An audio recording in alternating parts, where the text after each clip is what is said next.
जिस भाषा का प्रयोग कर रहे हैं वो भाषा कभी भी लीडर ऑफ अपोजिशन पद के अनुरूप नहीं है।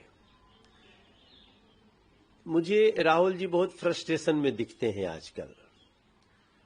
उनको देश की गति को बाधित करना है, संसद को बाधित करना है, उनको विवाद खड़ा करना है, और विवाद भी ऐसे जिसका सिर पैर नहीं है।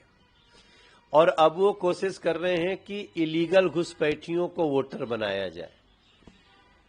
इलीगल घुसपैठिए कभी भी भारत के वोटर नहीं बन सकते। अगर जिसने बनाया भी होगा तो चुनाव आयोग उसकी कार्रवाई करके उसको काटेगा। अब चुनाव आयोग, मुझे लगता है कि चुनाव आयोग कार्रवाई करेगा, क्योंकि हम सब चुनाव लड़ते हैं किस आधार पे? चुनाव आयोग की आचार संहिता के आधार पे।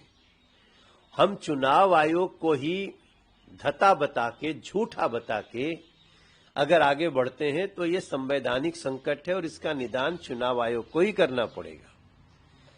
SIR, स्पेशल इंटेंसिव रिवीजन, चुनाव के पहले होता है, क्योंकि जो लोग संसार से चले जाते हैं उनका नाम काटना पड़ता है।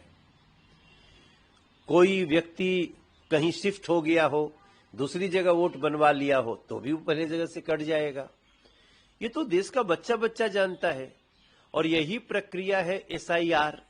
उसका विरोध क्यों कर रहे हैं इंडिया अलायंस के लोग? तो मेरा मानना है कि चुनाव आयोग, राहुल गांधी या कोई भी हो, जो भी चुनाव आयोग को चुनौती देगा, चुनाव आयोग अपना एक्शन लेगा ही।